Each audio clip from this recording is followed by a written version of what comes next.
بسم الله الرحمن الرحيم আমার পয়গম্বর মুহাম্মদ রাসূলুল্লাহকে তার জীবনে 53 বছর বয়সে রজব মাসের 26 তারিখের দিনগত রাত তার মাতৃভূমি মক্কার কাবার চাতল থেকে জান্নাতি রকেট উপগ্রহ ছাপিয়ে সাতটা আকাশ পরস্পর পাড়ি দিয়ে আমি সিদরাতুল মুনতাহা টপকিয়ে আমার খাস কোয়ার্টার আরশ কুরসিতে নিয়ে গিয়েছিলাম। জোরে বলুন একটু সুবহানাল্লাহ। সুবহানাল্লাযী আসরা বিআবদিহি লাইলাম মিনাল মাসজিদ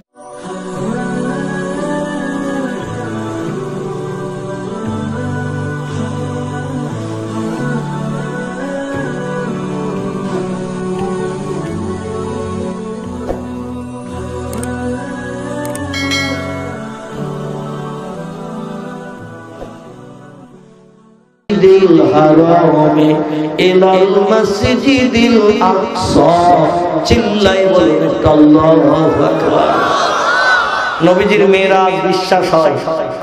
মানুষের তো ডানা নাই বাজু নাই পাখির মতো, মানুষকে শুনলে উঠতে পারে। আল্লাহ বলছেন আমি জান্নাতে উপগ্রহ রকেট পাঠালাম যার আরবি নাম দেয়া হয়েছে বোরাক। কি নাম? নবীকে জিজ্ঞাসাবাদ করা হলো, ইয়া রাসূলুল্লাহ আপনি কোন রকেট চেপে স্কুটি থেকে আপনারা চেপে উপগ্রহ চেপে মাবুদের সঙ্গে দিদার করতে গেলেন? আল্লাহ নবী বলছেন দাবাতুন আবিয়াতুন ফাওকাল হিমারি ওয়া দুনাল বাকাল। জোরে বলুন আল্লাহু আকবার।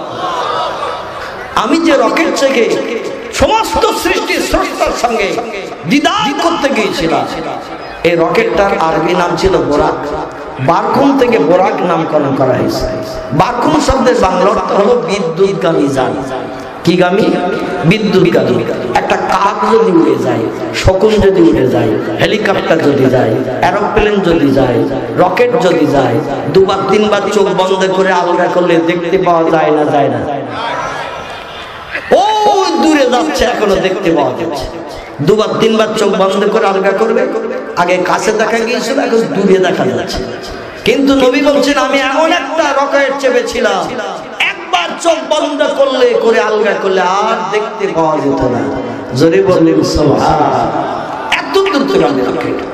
দাব্বা শব্দের বাংলা অর্থ চার পেয়ে জন্তুর মতো দেখতে। পৃথিবীতে চার পেয়ে জন্তু গরু, ছাগল, উট, ভেড়া, দুম্বা আছে না? চারখানা করে পা। নবী বলছেন এরকম চারখানা পাওয়ালা ছিল ওই রকেটটা। আবিয়াতুন, তার গায়ের রং ছিল সাদা। কি রং? গায়ের রং ছিল সাদা। ফাওকাল হিমার, গাধার থেকে একটু দেখতে উঁচু ছিল। দুনাল বাকাল, খচ্চরের থেকে দেখতে একটু নিচু ছিল। আমাদের দেশে দুই রকম ব্রিড দিয়ে এখন কিছু পশু তৈরি হয়েছে।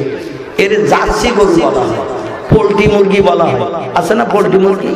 1.5 মাসে 3.5 কেজি। ও যত বাড়ে তত শরীর রাখা যায়। ঠিক না? যত বাড়ে তাড়াতাড়ি তত শরীর রাখা যায়।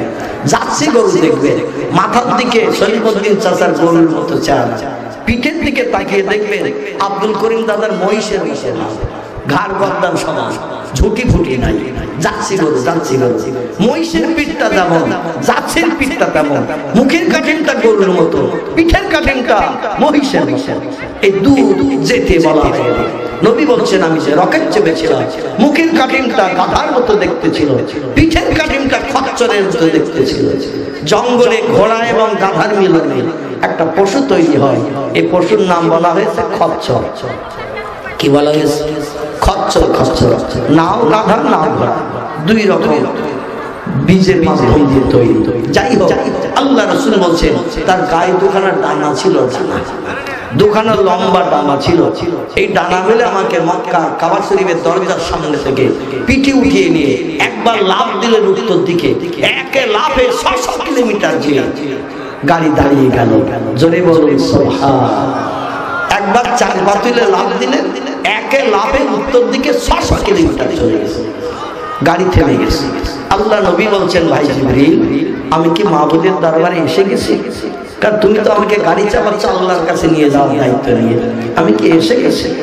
জিবরিল বললেন লা ইয়া কি মুহাম্মদ ইবনে আব্দুল্লাহ, রে মক্কার অধিবাসী আব্দুল্লাহর বেটা ভাই মুহাম্মদ রাসূলুল্লাহ, এখনো কোন আকাশ আপনি পাড়ি দেননি।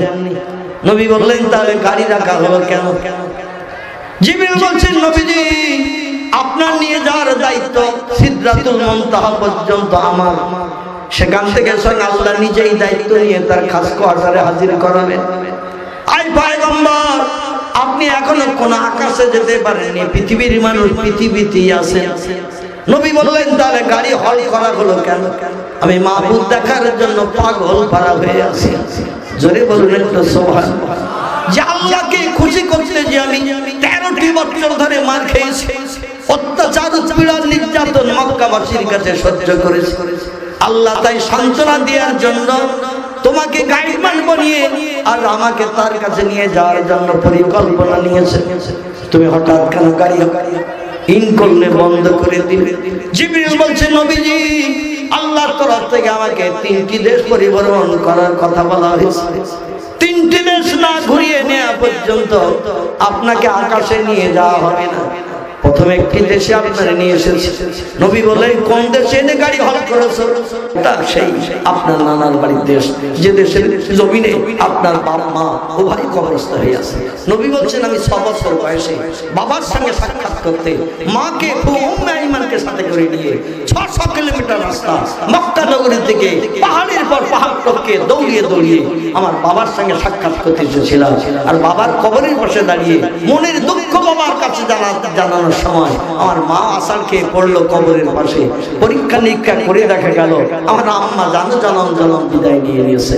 আমি মুহাম্মদ আমার জনম জনম ফাঁকি দিল আমার পিতা মাতা, বাবার কবর দেখাতে এসে মাকে হারিয়ে মনের দুঃখে মাকে বাবার কবরের পাশে কবরস্থ করে উম্মে আইমানকে সাথে করে নিয়ে কাঁদতে কাঁদতে 550 কিলোমিটার মতো রাস্তা কাঁদতে কাঁদতে মক্কা নগরীতে ফিরে এসেছিলাম। আমি সেখান থেকে নিয়ে বর্তমান আমার বয়স 53, মাঝখানে চলে গেছে 47টি বছর। কত মাঝখানে চলে গেছে 47টি বছর। এই 47 বছরের ভিতরে আমি এই মদিনা ইয়াসরিবে পা দিই না, এই দেশের জমিনে আসি না। কারণ এই দেশে আসলে আমার মনের দুঃখ চাগান দেয়, মনের দুঃখ ঠেলে উঠলে বাবা রয়েছে এই দেশে, মা রয়েছে এই দেশে, যে বাবা আমারে ফাঁকি দিয়ে চলে গেছে, এতিম বানিয়ে চলে গেছে, বাবা মায়ের কথা স্মরণ পড়ে যাবে বলে আমি মনের দুঃখে 47 বছর এই দেশে আসি না। এখন আমার বর্তমান বয়স 53, 6 বছর বয়সে ছিলাম।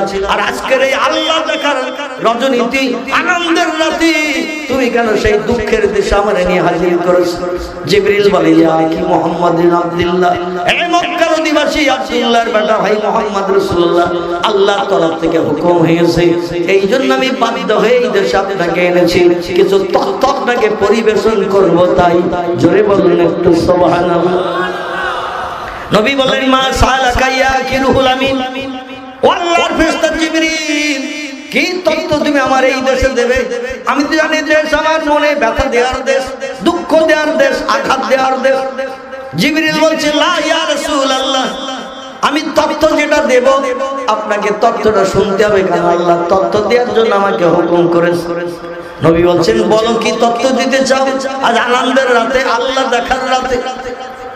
জিবরাইল বললেন আপনি বোরাক থেকে একটু নিচে নেমে না দাঁড়ালে আমি তথ্য দিতে পারছি না। এই পশুর পিঠ থেকে একটু নিচে নেমে দাঁড়ান। নবী বললেন নামতে হবে, উঠতে হবে, সময় লেগে যাবে, আল্লাহর সঙ্গে দিদার করতে আমার বাড়তি সময় লেগে যাবে, পশুর পিঠে থাকলে কি তথ্য দেয়া যাবে না? জিবরিল বললেন লা ইয়া কি মুহাম্মদ ইবনে আব্দুল্লাহ, মক্কার অধিবাসী আব্দুল্লাহর বেটা ভাই মুহাম্মদ, পশুর পিঠে থাকলে আমি তথ্য দিতে পারবো না, আপনাকে একটু নিচে নেমে দাঁড়াতে হবে, বেয়াদবি নেবেন না, একটু জমিনের নামুন, আমি তথ্যটা তাড়াতাড়ি পরিবেশন করি। আল্লাহ নবী বোরাকের থেকে নিচে নেমে দাঁড়ালেন। এই নিচে নেমে দাঁড়িয়েছে।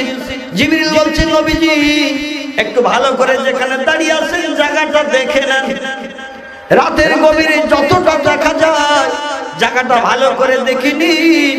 মেরাজ থেকে আল্লাহর সঙ্গে দিদার করে ফিরে আসার পর আপনার বাকি জিন্দেগি মরণ পর্যন্ত এই জায়গাটায় বসবাসের ঘর তৈরি হবে।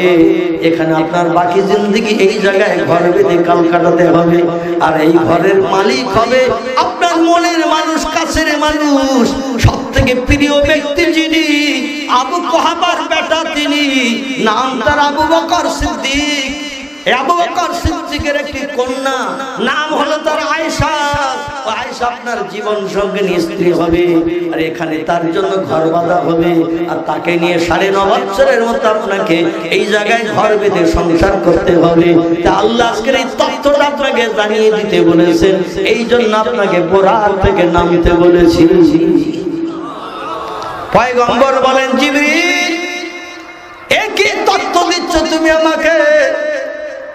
আমার জীবনের প্রথম সাথী যিনি, তিনি হলেন হযরতে খাদিজা, খোয়াইলাদ দুহিতা আরব কান্ট্রির বিশ্ব সুন্দরী, নাম তার খাদিজা।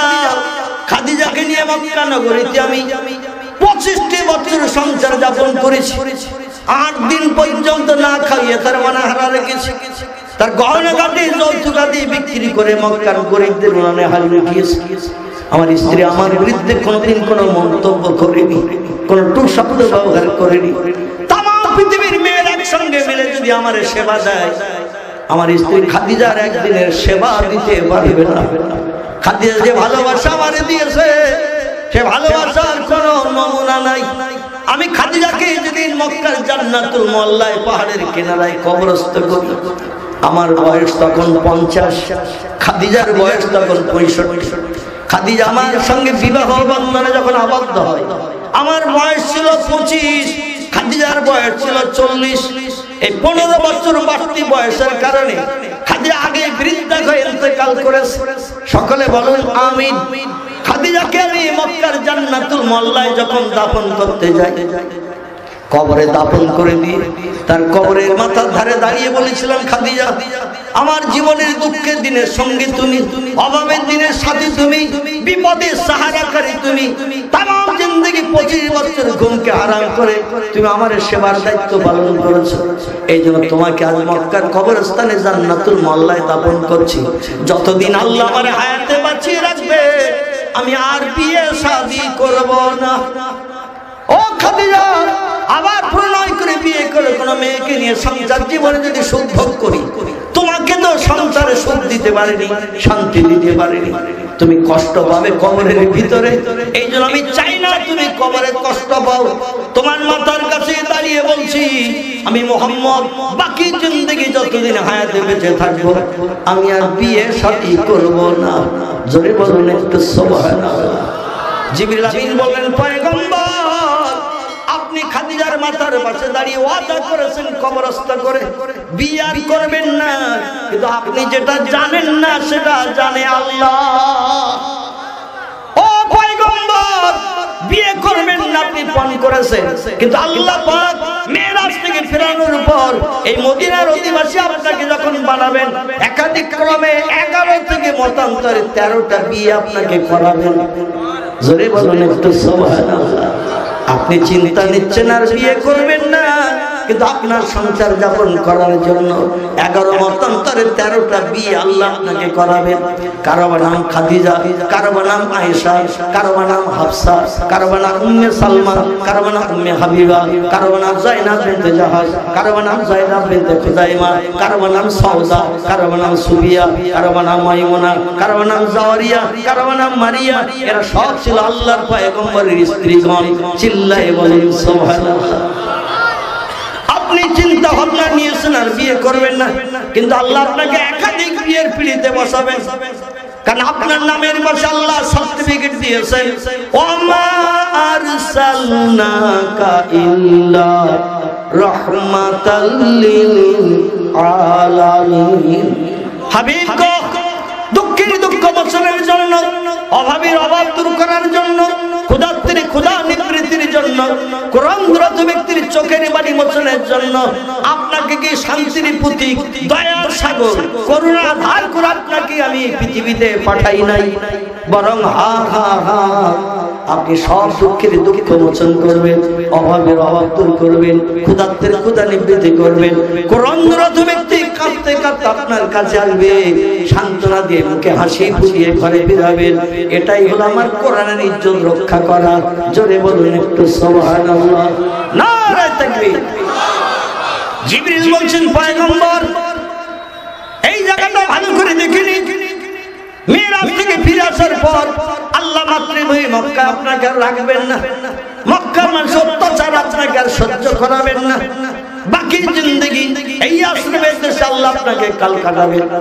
যেখানে আপনি ঘর বেঁধে বসবাস করবে, ঘরের জায়গাটা দেখে নেন, এই জায়গায় আপনার ঘর বাঁধা হবে। যেটা আমরা জানি না সেটা জানে কে? আল্লাহ। আল্লাহ সেই তথ্যটা নবীজিকে আনন্দের দিন দিয়ে দিলেন, আমার হাবিবকে তথ্যটা দিয়ে দাও। পয়গম্বর বললেন জিবরিল, তাহলে এখানে আবার আমার বসবাসের ঘর হবে? জিবরিল বলেন না ইয়া রাসূলুল্লাহ, হ্যাঁ আপনি রাতের বেলা একটু জায়গাটা দেখে নিন। নবী জায়গাটা যতটা পারলেন দেখে নিয়ে নিলেন। হযরত জিবরিল আমিন বলছেন পয়গম্বর, যদি বেয়াদবি না মনে করেন আর একটা প্রশ্ন করতে পারি কি আপনার কাছে? রাসূল বলছেন না আমি আখিরুল আমিন। হ্যাঁ তুমি প্রশ্ন করলে তো আমি তথ্য পাবো, কারণ আল্লাহ তোমাকে দিয়ে জানিয়েছে যেটা আমার জানা নাই, তোমাকে দিয়ে তথ্যটা জানতে পারবো। বলো না কি প্রশ্ন করতে চাও? জিবরিল বলে পয়গম্বর আপনার মরণ কোথায় হবে, মরণের জায়গাটা কি জানেন? নবী বলছেন হায়াতে বেঁচে আছি পৃথিবীতে এই পর্যন্ত জানি, কোথায় কোন জায়গায় মরণ হবে মরণের জায়গা তো আমি জানি না, আর এটা কারো পক্ষে জানা সম্ভব না। আল্লাহ পাক আজ আপনাকে জানিয়ে দিচ্ছেন, মরণের জায়গাটা দেখিয়ে দিচ্ছেন। আনন্দের দিন, খুশির দিন, যে জায়গায় দাঁড়িয়ে আছেন এই জায়গাটা ভালো করে দেখে নেন। এই জায়গায় ঘরের ভিতরে আপনার মরণ হবে। জোরে বলুন একটু সুবহানাল্লাহ। আজকের আনন্দের রাতে মরণের জায়গাটা দেখে নিন। পয়গম্বর বলছেন আমার মরণ হবে এই জায়গায় যেখানে দাঁড়িয়ে আছি।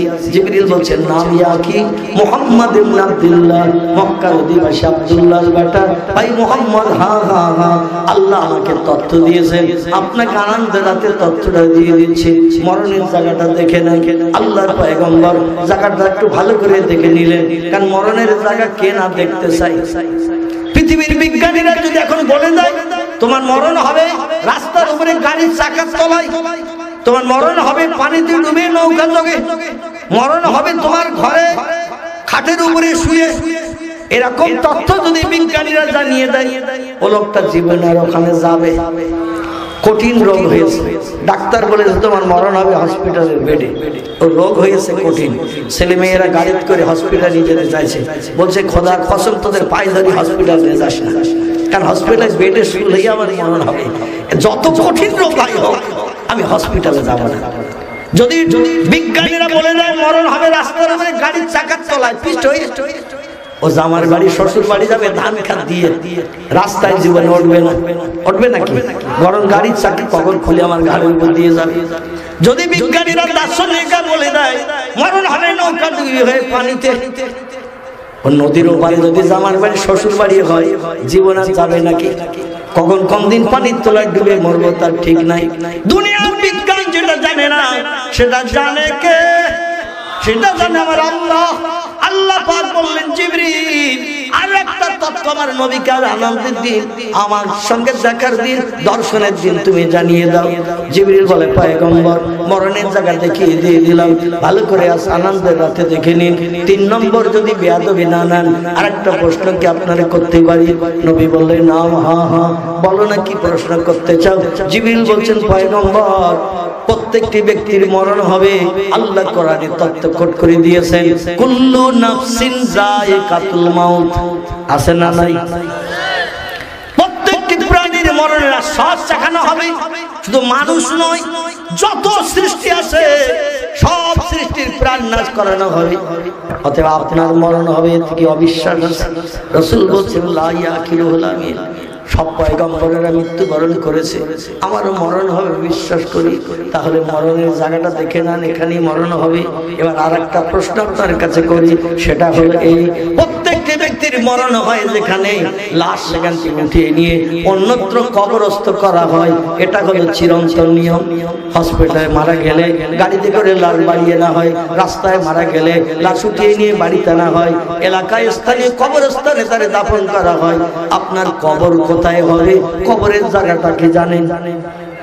পয়গম্বর বললেন আল্লাহর সেরা ফেরেশতা জিবরিল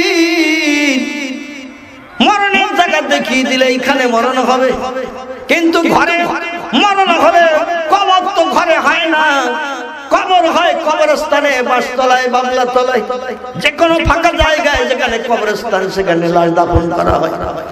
আমার কবর কোথায় হবে, কবরের জায়গা আমি জানি না, বলতে পারি না। জিবরিল বলেন, পয়গম্বর যেখানে দাঁড়িয়ে রয়েছেন এই জায়গাটা ভালো করে দেখিনি, এখানে আপনার মরণ হবে, আর মরণের পর এখানেই কিয়ামত পর্যন্ত আপনাকে কবরস্থ হয়ে থাকতে হবে। জোরে বলুন একটু সুবহানাল্লাহ। এখানেই কবরস্থ হয়ে থাকতে হবে। আল্লাহর পয়গম্বরকে দেখিয়ে দেওয়া হলো, তাহলে নবীর মরণের জায়গা দেখানো হলো, কবরের জায়গা দেখানো হলো। বর্তমানে যেখানে পয়গম্বর কবরস্থ হয়ে আছেন এই জায়গাটাই সেদিন মেরাজের রজনীতে জিবরিল আমিন গাড়ি হল করেছিলেন। জোরে বলুন একটু সুবহানাল্লাহ। সেখান থেকে পয়গম্বরকে আবার গাড়ি চাপানো হলো। লম্বা মেরাজের ঘটনা আমি সংক্ষেপে একটা ছোট্ট তথ্য আপনাদের কাছে পরিবেশন করতে চাইছি। ওখান থেকে নিয়ে যাওয়া হলো একটি দেশে, দেশটির বর্তমান নাম হলো মাদায়েন। কি নাম? মাদায়েন। হযরতে শুআয়ব আলাইহিস সালামের মাতৃভূমির দেশ। এই দেশে একটা পাহাড় আজও দাঁড়িয়ে আছে, পাহাড়টির নাম হলো কোহে তুর। মুসা নবীর বসবাসের দেশের নাম ছিল মিশর, আর ওনার শ্বশুর বাড়ির দেশের নাম ছিল মাদায়েন। এই মাদায়েনের দেশে একটা পাহাড় আজও দাঁড়িয়ে আছে, পাহাড়টির নাম হলো কোহে তুর। এই তুর পাহাড়ের কিনারায় ওই গাধার মার্কার দানাওয়ালা গাড়িটা এক লাফ দিল সুদূর মদিনাতুল মুনাওয়ারা থেকে, এক লাফে মাদায়েনের দেশে উড়ে চলে গেল। সেখানে যে গাড়ি হল করানো হলো, নবী বললেন কোথায় আসলাম? হযরত জিবরিল আমিন বলছেন আপনাকে শুআয়ব নবীর দেশে আনা হয়েছে। নবী বললেন কারণটা কি? বলে একজন পয়গম্বর আপনার ইতিপূর্বে এই পৃথিবীতে লম্বা দিন বসবাস করে দ্বীনের দাওয়াত দিয়েছিলেন। পয়গম্বরের নাম ছিল হযরতে মুসা কালিমুল্লাহ। মুসা নবীর সঙ্গে আল্লাহর এখানে দিদার হয়েছিল। মুসা নবীর সঙ্গে আল্লাহর এখানে দিদার হয়েছিল। মুসা নবী আল্লাহ নূরে তাজুলের চেহারা আর একটু লাইট দেখেছিল মাত্র। 4 দিন 4 রাত লাইটের জ্যোতিতে মুসা নবী তুর পাহাড়ের কিনারায় চিৎপটাং হয়ে পড়ে বেহুশ হয়ে পড়েছিল। আল্লাহর রহমতের ফেরেশতারা মাথায় পাকার হাওয়া দিয়ে পানি দিয়ে তারে হুঁশ ফিরিয়ে দিয়েছিল। মুসা নবীর যখন হুঁশ ফিরে গেল, মুসা নবীর ডেকে জিজ্ঞাসাবাদ করা হলো কি দেখলে? মুসা নবী বলেছিলেন আল্লাহ দেখেছি। ফেরেশতারা বলে আল্লাহ রে কেমন দেখেছে? বলে একটা লাইট এসে চোখে পড়েছে, এই দেখেছি। মুসা নবী বলে আমার মতো দামি পয়গম্বর আর কেউ নাই। বলে কি করে দামি হলে? বলে আল্লাহর নূরে তাজাল্লির রং দেখেছি, আমি হলাম সব পয়গম্বরের থেকে দামি। আল্লাহ বলে ও পয়গম্বর মুসা, আমি প্রথম আসমানের উপর থেকে 70,000 পর্দা ফেরেশতাদের লাগিয়ে দিই। সূচের মাথায় যতটুকু পানি ধরে তাফসীরের ভিতরে লেখকেরা লিখেছেন, তাফসীরে মাফাতিহুল গায়ব, তাফসীরে মাজিদের ভিতরে লেখকেরা লিপিবদ্ধ করেছেন একটা সূচের আগায় যতটুকু পানি ধরে এই রকম আল্লাহর চেহারার লাইট 70,000 পর্দার উপর থেকে পৃথিবীর জমিনে ছাড়া হয়েছিল। 70,000 পর্দা ভেদ করে সূচের মাথার লাইট মুসা নবীর চোখে লাগলো। মুসা নবী বেহুশ হয়ে 4 দিন 4 রাত পড়ে গেল। মুসা নবীর পানি মাথায় দিয়ে পাকার হাওয়া দিয়ে হুঁশ ফেরানো হলো। পয়গম্বর বলে আমার মতো দামি নবী পৃথিবীতে আর কেউ নাই, কারণ আমি আল্লাহ দেখেছি। জোরে বলুন একটু নাউজুবিল্লাহ, জোরে বলুন একটু নাউজুবিল্লাহ। আমার আল্লাহ বলে পয়গম্বর রে, আমার চেহারা নূরে তাজের লাইটের কিঞ্চিত সূচের মাথার আলো 70,000 পর্দা ভেদ করে একটু তোরে চোখে দেখালাম, তাই অহংকারে গর্বে তুই ফেটে পড়লি। আর আমার পয়গম্বর কাল ইনভাইট করে নিমন্ত্রণ করে আমার খাস কোয়ার্টার আরশ কুরসিতে নিয়ে এসে আমার সামনে বসিয়ে গল্প করব। 1 দিন 2 দিন 3 দিন নয়, স্বামী নামক কিতাবে ইসলাম শরীয়তের দামি ফতোয়ার কিতাব জামে সগীর নামক ইসলাম শরীয়তের দামি ফতোয়ার কিতাবে লেখকেরা লিপিবদ্ধ করেছেন আল্লাহ আমাদের পয়গম্বরকে সামনে নিয়ে বসিয়ে গল্প করেছিলেন একটানা 27 বছরের লম্বা মেয়াদ। নারায়ে তাকবীর। মুসা নবী বেহুশ হয়ে গেল, আর আমাদের পয়গম্বর 27 বছর মাহবুবের সামনে নিয়ে বসে গল্প করলেন। আল্লাহর সঙ্গে পয়গম্বরের গল্প। আত্তাহিয়াতু লিল্লাহি ওয়াস সালাওয়াতু আত-তাইয়্যিবাত আসসালামু আলাইকা আইয়ুহান নাবিয়্যু ওয়া রাহমাতুল্লাহি ওয়া বারাকাতুহু আসসালামু আলাইনা ওয়া আলা ইবাদিল্লাহিস সালিহিন আশহাদু আল্লা ইলাহা ইল্লাল্লাহ ওয়া আশহাদু আন্না মুহাম্মাদান আবদুহু ওয়া রাসূলুহু। আল্লাহর সঙ্গে নবীর গল্প হয়েছিল, এই গল্প যেটা আমরা প্রতিদিন 5 ওয়াক্ত নামাজে আল্লাহর সঙ্গে গল্প করার সুযোগ পাই। জোরে বলুন একটু সুবহানাল্লাহ। আল্লাহর সঙ্গে নবীর গল্প হলো এই তাশাহুদের গল্প। এই গল্প শুরু আর শেষ হতে সময় লাগলো 27 বছরের লম্বা মেয়াদ। পয়গম্বর 27 বছর ধরে এই তাশাহুদ শুরু আর শেষ করতে সময় লেগে গেল 27 বছরের লম্বা মেয়াদ। গাডার টানলে লম্বা হয় না গাডার, চাম গাডার চাম টানলে যেমন লম্বা হয়, আল্লাহ রাত টেনে লম্বা করে দিয়ে দিলেন। দুনিয়ার সব সৃষ্টি ঘুমিয়ে থাকলো এক রাত, নবীর জন্য আল্লাহ সময় দিলেন 27 বছরের লম্বা মেয়াদ। জোরে বলুন একটু সুবহানাল্লাহ। পয়গম্বর আল্লাহর সঙ্গে দিদার করে গল্প গুজব করে ফিরে আসলেন তিনি মক্কা নগরীতে জিবরিল আমিন মারফত। ফিরে আসলেন যখন সিদরাতুল মুনতাহায়, এসে দেখলেন জিবরিল আমিন বোরাক নিয়ে দাঁড়িয়ে আছে। নবী বলছেন মাহালুকা মাকরকা ইয়া আখিরুল আমিন, আল্লাহর ফেরেশতা জিবরিল খবর কি বলো? জিবরিল বলছেন আপনার আগমনের জন্য অপেক্ষায় দাঁড়িয়ে রয়েছি। নবী বলছেন আমি আসবো কখন? এই অপেক্ষায় কত সময় দাঁড়িয়ে আছো? জিবরিল বলছেন টাইম পেরিয়ে গেছে 27 বছরের লম্বা মেয়াদ। পয়গম্বর কখন আসবে এই অপেক্ষায় জিবরিল দাঁড়িয়ে রয়েছে সিদরাতুল মুনতাহা। জোরে বলুন সুবহানাল্লাহ। আল্লাহর পয়গম্বরকে এবার গাড়িতে তুলে নিয়ে জিবরিল আমিন বললেন চলো, আল্লাহর বানানো দুটি জিনিস আপনাকে দেখাবো, একটির নাম জান্নাত, একটির নাম জাহান্নাম। কারণ আপনার উম্মতের অপরাধমূলক কাজ করলে জাহান্নামের দৃশ্য আপনি দেখে তাদের কাছে বর্ণনা করতে পারবেন, আর জান্নাতের সুখের কথা আপনারে দেখিয়ে দেব, আপনার উম্মতদের কাছে বর্ণনার সুযোগ পাবেন। জোরে বলুন একটু সুবহানাল্লাহ। জান্নাত নবীজিকে দেখানো হলো, জাহান্নাম নবীজিকে দেখানো হলো। দেখানোর পরে আবার সপ্তম আসমান পাড়ি দিয়ে মক্কা কাবার চত্বরে আমার নবীজিকে ফেরত দেওয়া হলো। তাফসীরকারেরা লিখেছেন আল্লাহর পয়গম্বর সাল্লাল্লাহু আলাইহি ওয়াসাল্লাম বোরাকের পিঠে চাপার সময় জমজম কুমের পানি বালতি দড়ি দিয়ে টেনে তুলে একটু অজু পবিত্রতা অবলম্বন করে নিয়ে আমার মাহবুবের সঙ্গে দিদার করতে গিয়েছিলেন। আল্লাহ পবিত্র, আমি মুহাম্মদ আমার নাপাক বডি নিয়ে যাব না, আমার বডিটাও পবিত্র করে নিয়ে যাব। আল্লাহ খুশি হলেন নবীজির পবিত্রতার কারণে। জোরে বলুন একটু সুবহানাল্লাহ।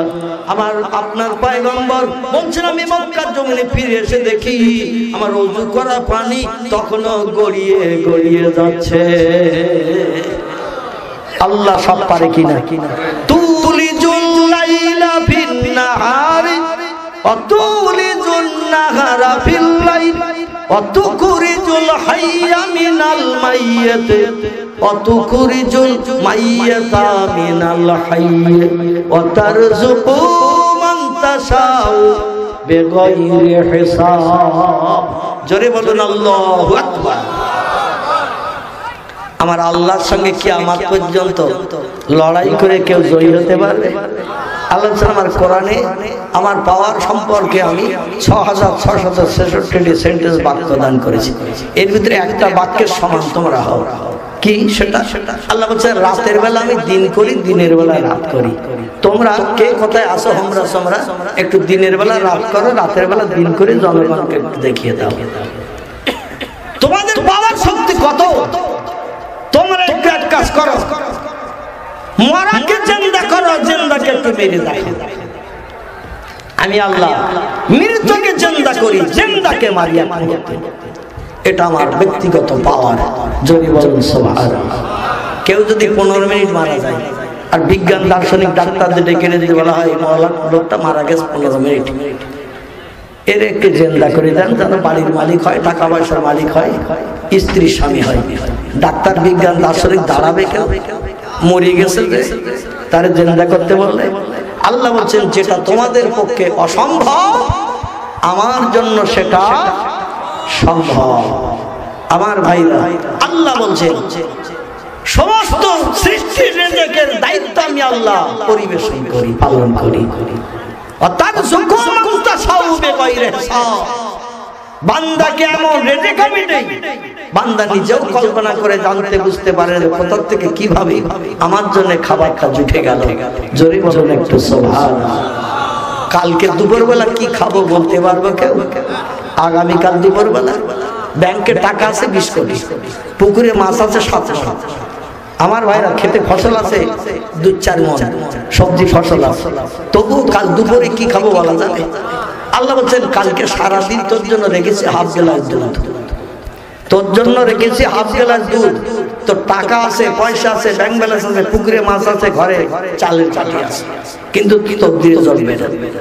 দুপুরবেলা রান্না বান্না হয়েছে, ভালো মন্দ হালুয়া ফোলাও গোশ রুটি রান্না করেছে মেয়েরা, চিংড়ি মাছের কোরমা রান্না করেছে, ডিম রান্না করেছে, ছাগলের গোশ রান্না করেছে। বাড়িওয়ালা বললো জোহরের নামাজ পড়ে বাড়ি এসছি, এবার খেতে দাও। বাড়িওয়ালা খেতে বসে, এমন সময় পাড়ার একটা ছেলে ছুটে এসে বলছে, চাচা তোমার একটা ছেলে রাস্তায় অ্যাক্সিডেন্ট হয়ে বাস্ত হয়ে মাথা ফেটে মারা গেছে। সমস্ত খাবার রেডি, কেবল মাছের ঝোল দিয়ে একটু মাখিয়ে নিয়ে গালে তোলে। হঠাৎ পাড়ার একটা ছেলে এসে বলছে, তোমার একটাই ছেলে চাচা, চাচিমা ভেজেক্টমি অপারেশন আর বাচ্চা, ওই ছেলেটা রাস্তায় অ্যাক্সিডেন্ট হয়ে মারা গেছে। আচ্ছা চাচা ছেলের মরণ খবর শুনলে ভাত আর গালে তুলবে তো নাকি? চাচা কাঁথে পড়বে কিনা, কাঁদতে কাঁদতে ধরাধরি করবে, শুধু বলবে আমার একটু নিয়ে চল, আমার নয়নের মনি বাবা কিভাবে বিদায় হলো। চাচারে নিয়ে যাওয়া হলো, ধরে ধরে সেখানে সরকারি পুলিশেরা লাশ উঠিয়ে নিয়ে গেল। আমার ভাইরা লাশ উঠিয়ে নিয়ে দিয়ে তারে পোস্টমর্টম করে এবার ফিরিয়ে দিল রাত 8টার সময়। এলাকায় মাইকে প্রচার হলো, মসজিদের মাইকে, অমুক অ্যাক্সিডেন্টে মারা গেছে, তার জানাজা হবে। রাত 8টার সময় জানাজা পাঠ করা হবে। এখন সন্ধ্যা 6:30টার সময় পাড়ার ছেলে বলছে, চাচা সে গোস্ত ভাত ঠান্ডা হয়ে যাচ্ছে, একটু খেয়ে নাও। এ খাবে তো? ছেলে মরা, পোস্টমর্টম হয়ে ফিরেছে, চাচারে বলা হলো গরুর ভাত আছে, একটু খেয়ে নাও। চাচা বলছে, তোরা খা, খাবারের কথা বলিস, আমি না খেয়ে মরলে বোধহয় ভালো। জানাজা হয়ে গেছে, লাশ দাফন হয়ে গেছে। রাত 10টার সময় বলা হচ্ছে, চাচা কাজ তো সব আমরা কমপ্লিট করে দিয়েছি, তো না খেয়ে তুমি মরে যাবে, অন্তত একটু গরম করে দিচ্ছি, গোশ ভাতটা যা আছে খেয়ে না। চাচা বলে, আর খাওয়ার কথা বলিস না, আল্লাহ বলছে ওর জন্য রেখেছি আপা দুধ। এই পাড়ার লোকেরা ভাত আর গোশ খাওয়ানোর চিন্তা করিস না, জোর করে একটু গরম দুধ এনে ঠোঁটে দে, কারণ ওরও তখন খিদে কলিজা জ্বলতেছে, একটু দুধ এনে দে, বল অন্তত একটু চুমুক দাও চাচা, যা হওয়ার হয়ে গেছে, ও তো আর ফিরে পাওয়া যাবে না। চাচা বলছে, কথাটাও তো যুক্তির কথা, সেই সকাল থেকে না খেয়ে রয়েছে, রাত 10:30 বেজে গেছে, আর এখন যদি এইভাবে রাগ করি না খেয়ে থাকি, তো আমারও তো পটল তুলতে হবে। ওরা জোর করে যখন একটু দুধ দিচ্ছে, 2-1 চুমুক মেরে নেই। আল্লাহ বলছেন, দুধে চুমুক রেখেছে তোর জন্য, হাজার চেষ্টা করলো, তোর ভালো মন্দ জোগাড় করে রান্না করলো, নসিবে জুটবে না। আমার ভাইরা, আল্লাহর পয়গম্বর মুহাম্মদ রাসূলুল্লাহ নিয়ে জিবরিল আমিন ফিরে চলে এসেছে মক্কা নগরে। আল্লাহর পয়গম্বর সাহাবীদের ডেকে বললেন, সাহাবীরা, এ সাহাবীরা, গত রাত্রে তোমরা কেউ কি কোনো স্বপ্ন দেখেছো? সাহাবীরা বললেন, রাসূলুল্লাহ তেমন কোনো স্বপ্ন দেখেনি। নবী বললেন, আল্লাহ পাক গত রাত্রে আমাকে বাস্তবে তার খাস কথা আরশ কুরসি পর্যন্ত নিয়ে যেয়ে তার নূরে তাজের চেহারা দেখিয়ে আমাকে আবার এই পৃথিবীতে ফিরিয়ে দিয়েছে। আমি পৃথিবীর 3টে দেশ পরিভ্রমণ করেছি এক রাত্রে। একটা হলো ইয়াসরিব, একটা হলো মাদাইন, আর একটা হলো জেরুজালেমের প্যালেস্টাইন, সিরিয়ার জেরুজালেমের প্যালেস্টাইন, যেটাকে আমরা বাইতুল মুকাদ্দাস বলে থাকি। এই মসজিদে আমি 2 রাকাত নামাজ আদায় করে ওই মসজিদের চারতল থেকে আসমান ভ্রমণ শুরু করেছিলাম। মক্কার মানুষেরা মজলিসে বসেছিল, ওরা সব হই হই করে চিল্লি উঠেছে, মুহাম্মদ এতদিন ফুল ম্যাড হয়নি, আজকের ফুল পাগল হয়ে গেছে। কারণ মুহাম্মদ এক রাত্রে নাকি 3টে দেশ ঘুরে এসেছে। কোন পক্ষে মানুষের পক্ষে সম্ভব নয়। প্যালেস্টাইনের জেরুজালেমে যেতে গেলে, মক্কা নগরীতে দ্রুতগামী ঘোড়া কিংবা উটের পিঠে যে ঘুরে আসতে গেলে 1 মাসের উপরে সময় লেগে যায়। মাদার দেশে 2 বার ঘুরে আসতে গেলে 1.5-2 মাসের সময় লেগে যায়। আর মুহাম্মদ যে এক রাত্রে 3 দেশ ঘুরে নাকি আবার আল্লাহর সঙ্গে দিদার করেছে। কি পাগল মোহাম্মদ হয়ে গেছে। অতএব মোহাম্মদের কথা দেশের মানুষ আর কেউ শুনবে না, কারণ পাগলের কথা কেউ শুনতে চাইবে না। এতদিন মোহাম্মদের জ্বালায় ভালো বাজার ঘাট করেনি, ভালো মন্দ খাইনি, বিবির সঙ্গে আনন্দ ফুর্তি করার সময় পাইনি, শুধু মোহাম্মদের বিরুদ্ধে শুধু মিটিং আর মিটিং করেছি। আজকের আমাদের একটা আনন্দের দিন, খুশির দিন, ঈদের দিন আমাদের, কারণ মোহাম্মদ পাগল হয়ে গেছে, পাগলের কথা কেউ শুনবে না। ওরা বললো চল বাজারে চলো, যার যেটা পছন্দ কিনে এনে বিবি বাচ্চার নিয়ে একটু আনন্দ করে খাও, কারণ পুরো পাগল হয়ে গেছে, ম্যাড হয়ে গেছে মোহাম্মদ। মোহাম্মদের কথা আর কেউ কান দেবে না। চিল্লাই বলে নাউজুবিল্লাহ। এক মক্কার মুশরিক বাজারে চলে গেছে একটু ভালো মন্দ খরিদ করে কিনে খাবে। আল্লাহর পয়গম্বরের বিরুদ্ধে চতুর্দিকে শোরগোল চলে গেছে, মোহাম্মদ ম্যাড হয়ে গেছে, পাগল হয়ে গেছে। নবী ডেকে বলেন, আল্লাহ তুমি তো বাস্তব আমাকে দেখিয়েছো, তাই আমি দেখেছি। বাস্তব পৃথিবীর 3টে দেশ পরিভ্রমণ করিয়েছো। আমি বাইতুল মুকাদ্দাসে যে 2 রাকাত নামাজ আদায় করলাম, সমস্ত পয়গম্বরেরা ফেরেশতারা আমার পিছনে ইক্তেদা করে নামাজ আদায় করলেন। ফাযিলাল মুয়াজ্জিন সুম্মা সাল্লা রাকাতাইনি ইমামান। সেখানে জিবরিল আমিনকে বললাম তুমি মেহরাবে ঢুকে ইমাম হও। জিবরিল বললেন আপনার প্রেজেন্টটা আমার জন্য ইমামতি মানাবে না। জোরে বলুন সুবহানাল্লাহ। এজন্য বাধ্য হয়ে আমাকে ইমাম হতে হলো। জিবরিল আযান দিল আর নবী রাসূলেরা ফেরেশতারা সব কাতারে দাঁড়িয়ে গেল। যে মসজিদে একসঙ্গে জামাতে নামাজ পড়তে পারে 2,25,000 মানুষ। কত কত? 2,25,000 মানুষ একসঙ্গে জামাতে নামাজ পড়তে পারে। মসজিদ তাকতার হয়ে গেল পূর্বতন নবী আর ফেরেশতাদের মাধ্যমে। বাস্তব তথ্য দিলাম, মক্কার মানুষ আমারে ম্যাড পাগল বলছে। আল্লাহ আমি কি করে উত্তর দেব? আমি যে বাস্তব দেখেছি এই প্রমাণ তোমারই করাতে হবে। আল্লাহ প্রমাণ তোমারই করাতে হবে, আমার কথা তোরা বিশ্বাস করছে না। আল্লাহ বলেন ওয়ালা তাহজান ওয়ালা তাখাউ ইয়া আইয়ুহান নবী, আমার পয়গম্বর কোনো ভয় নাই, চিন্তা নাই, সব আমার কুদরতি হাতে নিহিত। জোরে বলুন একটু সুবহান। মক্কার মুশরিক চলে গেল মক্কার বাজারে। সংক্ষেপ কথা, বাজারে গিয়ে দেখে একটা সাগর থেকে, লোহিত সাগর থেকে একটা মাছ ধরে নিয়ে চলে বাজারে বসে রয়েছে। মাছের খরিদ্দার নাই, এক একজন এক একটা জিনিস খাওয়ার পছন্দ। কেউ গোশত কিনেছে, কেউ ডিম কিনেছে, কেউ যার যেটা পছন্দ কিনে নিয়েছে, আনন্দ করে আজকে রান্না করে খাবে। ওদের শত্রু মোহাম্মদ নাউজুবিল্লাহ পাগল হয়ে গেছে, আনন্দ করে আজকের খাবে, ঈদের দিন উৎসব করবে। এই মুশরিকটা একটু মাছের লোক আছে না, আমাদের অনেকের মাছের লোক, অনেকের গোশে লোক, মিষ্টিতে লোক। ও বলল একটা মাছ আছে, যখন অনেকদিন তো মাছ কিনি না মোহাম্মদের জ্বালায়, মাছটা বাজার থেকে কিনে নিয়ে একটা লম্বা বড় সাদা রঙের মাছ, রূপোর মতো কালার, সাগরের মাছ কিনে নিয়ে যে বলছে বিবি আজকের আমাদের আনন্দের দিন, খুশির দিন, কারণ আব্দুল্লাহর বেটা মোহাম্মদ ম্যাড হয়ে গেছে, পাগল হয়ে গেছে।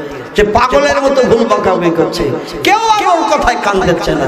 যারা ছিল মিত্র তারাও সব দুশ্চিন্তায় পড়ে গেছে শত্রু হবে কিনা। তাই আমরা একটু বাজারে যেয়ে প্রত্যেকে ভালো মন্দ আমরা নেতারা সব কিনে নিয়ে বাড়ি এসেছি। কেউ মাছ কিনেছে, কেউ ডিম কিনেছে, কেউ মিষ্টি কিনেছে। আমার এই মাছটা পছন্দ হয়েছে, কিনে এনেছি, একটু কোটা বাসা কর, রান্না বান্না কর। আমি একটু দেহের ময়লা ধৌত করার জন্য একটু আরব সাগরে যেয়ে গোসল করে আনবো। জমজমের মিষ্টি মধুর পানি দিয়ে গোসল করলে হবে না, নোনা পানি দিয়ে একটু গোসল করতে হবে। কি পানি দিয়ে? নোনা পানি দিয়ে। কারণ জমজমের পানি হলো মিঠা পানি, মিষ্টি পানি। মিষ্টি পানি দিয়ে গোসল করলে মোহাম্মদের সঙ্গে রাস্তায় পাশাপাশি গেছি, রাস্তায় পাশ কাটাকাটি করেছি, ওর গায়ের হাওয়ার গায়ে লেগেছে, আমার গায়ের হাওয়ার গায়ে লেগেছে, আমাদের দেহ সব নোংরা মার্কা হয়ে গেছে। নাউজুবিল্লাহ। জোরে বলুন নাউজুবিল্লাহ। দেহের ময়লা ধোবো যেমন সাবান দিয়ে, সার্ফ দিয়ে ময়লা পরিষ্কার করা হয়, নোনা। ও বলছে আমি দৌড়িয়ে যাবার, দৌড়িয়ে আসবো। তোমার কোটা বাসা করে রান্না বান্না করতে তো সময় লাগবে, আমি তার ভিতরে দৌড়িয়ে এসে টাটকা গরম মাছের ঝোল দিয়ে আজকে শত্রুর বিপক্ষে দুটো খেয়ে কলিজা ঠান্ডা করবো। জোরে বলুন একটু নাউজুবিল্লাহ। আমার আল্লাহ বলে নাই, বেরিয়ে আয়, কাজ আমি করিয়ে দিচ্ছি। স্ত্রীকে ডেকে বললেন একটু তেল দাও, তেল। স্ত্রী জয়তুনের তেল একটু হাতে ঢেলে করে দিয়ে হতে দেব না। জোরে বলুন একটু সুবহানাল্লাহ। 700 যুবক পয়গম্বর জাকারিয়ার প্রাণ নাশের জন্য পিছনে তাড়া করেছে সিরিয়ার দেশে। পয়গম্বর পা তুলে দৌড়ায়, শত্রু বলে পুরো পয়গম্বর 70-এর কোটায় তোমার বয়স, আমাদের বয়স 15 থেকে 25। আমাদের বয়স 15 থেকে 25, এর ভিতরে 700 যুবক আমরা, আর তুমি বুড়ো 70 কোটার বুড়ো, কত দূর দৌড়াবে তুমি? কিছু দূর দৌড়ানোর পর হাঁপ লেগে যাবে, আর দৌড়াতে যখন পারবে না আমাদের হাতে ধরা পড়ে যাবে। যেখানে ধরা পড়বে সেখানে তোমার প্রাণ নাশ করবো। আর গতকালকে মিটিং করে আলোচনা করেছি, বুড়োর প্রাণ নাশ না করা পর্যন্ত পানি পান করব না। জোরে বলো নাউজুবিল্লাহ। পয়গম্বর পা তুলে দৌড়ায়, যত দৌড়ায় শত্রুদের পিছনে ফেলে এগিয়ে যায়। যুবকেরা বলে বুড়ো কি প্রতিদিন ভোরবেলা রান দেয় নাকি রাস্তায়? এত জোরে দৌড়াতে পারে, জীবনে তো বুঝতে পারেনি। বুড়ো দৌড়াচ্ছে তো আমাদের পিছনে ফেলে এগিয়ে চলে যাচ্ছে। যত দেখে তোমরা চিনতে পারো কিনা? 700 যুবককে গাছের কাছে নিয়ে যে দেখালো সেই চাদরটা ঝুলছে গাছে। ওরা বলে সকালবেলা যখন কলেমার দাওয়াত দিতে পয়গম্বর জাকারিয়া আমাদের কাছে এসেছিল, তখনই দেখছিলাম ওনার গায়ে এই চাদর। অতএব পয়গম্বর কি পাঠ করে গাছের ভিতরে ঢুকেছে তা তো বুঝি না। এখন চাদর যখন গাছের গায়ে ঝুলছে, আর এটা সেই পয়গম্বরের চাদর, এখন গাছের ভিতর থেকে পয়গম্বরের বার করব কি করে? এই নিয়ে 700 যুবক দুশ্চিন্তায়। ইবলিস শয়তান চলা তাজালা থাকো ইয়াকি, ও ভাইরা কোনো চিন্তা নাই, ভয় নাই। চাদর দেখে কি মনে হলো তোমাদের? বলে আমরা যারে তাড়া করে এনেছি সেই লোকটাই হাঁপ লেগে গেছে, দৌড়িয়ে বলে এই গাছের ভিতরে ঢুকেছে। বলে তোমরা বড় করাত আনো, করাত। করাতের যেখান থেকে ডাল চতুর্দিকে গেছে, ওইখান থেকে করাত চালাও। চাদর লক্ষ্য করে, কারণ পয়গম্বর গাছের ভিতরে চুপ করে দাঁড়িয়ে রয়েছে। আমি বাস্তব দেখেছি। করাত টেনে গাছ ফেরিয়ে দাও, গাছ দুখানা তক্তা হবে, পয়গম্বরও তক্তা হয়ে যাবে। জোরে বলুন একটু নাউজুবিল্লাহ। ওরা ইবলিস শয়তানের যুক্তি নিয়ে এবার গাছে করাত টানা শুরু করে দিয়েছে। করাত টানতে টানতে পয়গম্বরের মাথার কাছাকাছি যখন করাত এসে গেছে, পয়গম্বর দেখলো আর 2-3 করাত টানলে করাতে তীক্ষ্ণ ধারালো আল তার মাথায় এসে লাগবে। উনি তো গাছের ভিতরে দাঁড়িয়ে রয়েছে, আর করাত কাটতে কাটতে গাছ কাটতে কাটতে আসে। চরম বিপদ যখন এসে গেল, পয়গম্বর তখন ডেকে বলছে আল্লাহ, কলেমার দাওয়াত দিতে বিপদে পড়েছিলাম, জীবন রক্ষার তাগিদে বলে 8 মাইল পথ দৌড়িয়ে আসলাম। 4 রাস্তার মোড়ে এসে এখন এই গাছটারে পেয়ে, কোনো ঝোপঝাড় না পেয়ে, আশ্রয় জায়গা না পেয়ে গাছের কাছে দাবি করলাম, গাছ ফাঁকা হয়ে গেল। গাছের ভিতরে ঢুকেছি, কিন্তু ওই যে যুবক ও আমার সঙ্গে শত্রুরা করে চাদর টেনে বাইরে রেখে দিয়েছে, যার কারণে চাদর দেখে শত্রুরা চিনতে পেরেছে। আর আমাকে দুনিয়া থেকে বিদায় করার জন্য করাত টেনে টেনে আমার মাথার কাছে করাতের আল এসে গেছে। 2-3 করাত টানলে আমার মাথা কাটা শুরু হয়ে যাবে। গাছের ভিতরে যেভাবে দাঁড়িয়ে আছি, এইভাবে যদি করাত টানে, সামনের পোর্শনটা একটা তক্তা, পিছনের পোর্শনটা আরেকটা তক্তা, পিছনের পোর্শনটা আরেকটা তক্তা হয়ে যাবে। আল্লাহ আমার জীবন নাশ হয়ে যাবে, প্রাণ নাশ হয়ে যাবে। এই বিপদে তুমি একটু বাঁচাও। আল্লাহ কোরআনে সূরা বাকারায় বললেন, মান আমানা বিল্লাহি ওয়াল ইয়াউমিল আখির ওয়া আমিলা সালিহান। জোরে বলুন আল্লাহু আকবার। ও আমার বান্দা বান্দিরা, 3টি আমল যদি পৃথিবীতে করে নিতে পারো, ফালাহুম আজরুহুম ইনদা রাব্বিহিম ওয়ালা খাউফুন আলাইহিম ওয়ালা হুম ইয়াহজানুন। জোরে বলুন একটু আল্লাহু আকবার। আল্লাহ বলেন আমার বান্দারা, ও উম্মতে মুহাম্মাদরা শুনে নাও, আমল যদি 3টি করে নিতে পারো, একটা হলো আমি আল্লাহ, আমারে না দেখে যদি বিশ্বাস করতে পারো, সব শক্তির ঊর্ধ্বে আমি, আমার উপর আর কারো ক্ষমতা নাই। আমি একজন মালিক আছি, সমস্ত সৃষ্টির স্রষ্টা আমি, আমাকে না দেখে যদি বিশ্বাস করে নিতে পারো, ওয়ালিয়াউমিল আখির, পরকাল বলে একটা লম্বা জিন্দেগি বানিয়ে রেখেছে, যেখানে জান্নাত আর জাহান্নাম বানিয়ে রেখেছে, একটা সুখের জায়গা আর একটা দুঃখের জায়গা।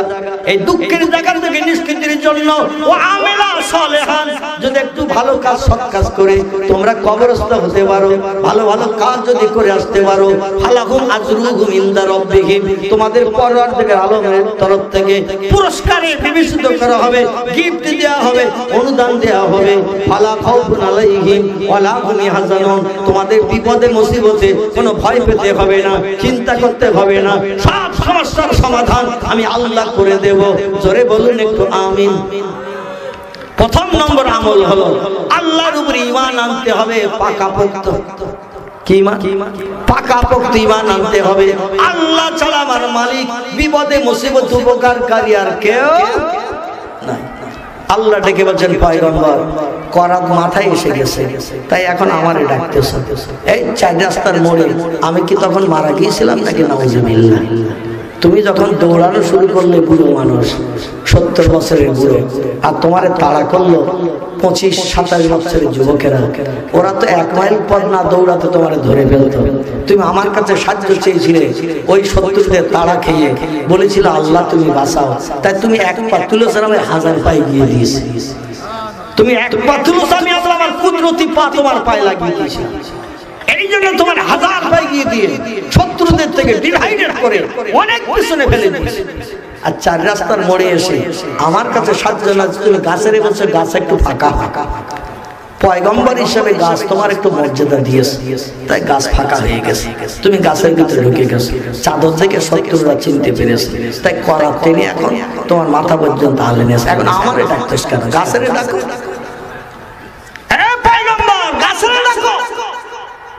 যে গাছের কাছে সাহায্য চেয়েছিলে শত্রুর কবল থেকে মুক্তির জন্য, সেই গাছের ডাকো। আমার কাছে সাহায্য চেয়ে না, আমার সঙ্গে তোমার কোনো সম্পর্ক নাই। জোরে বলো নাউজুবিল্লাহ। ইমানদারের খাতা থেকে তোমার নাম কাটা করে দিস, ইমানদারের খাতা থেকে তোমার নাম কেটে দিস। তোমার সঙ্গে আমার কোনো সম্পর্ক নাই, সম্পর্ক ছোট করিস। পয়গম্বর বলে আল্লাহ যদি ইমানদারের খাতা থেকে নাম কেটে দেন তাহলে তো আমি বেঈমান হয়ে যাব। আল্লাহ বলেন বেঈমানের খাতায় তোমার নাম লিখে দিস, মরণের পর তোমার ঠিকানা হবে জাহান্নাম। কারণ ইমানদারদের ঠিকানা হলো জান্নাত, বেঈমানদের ঠিকানা হলো জাহান্নাম। এই জন্য তোমার ঠিকানা জাহান্নাম বানিয়েছে। পয়গম্বর বলছে আল্লাহ ভুল একটা করে ফেলেছি, তাড়াতাড়ি একটা ভুল করে ফেলেছি, তোমার কাছে না চেয়ে গাছের কাছে চেয়ে বসেছি।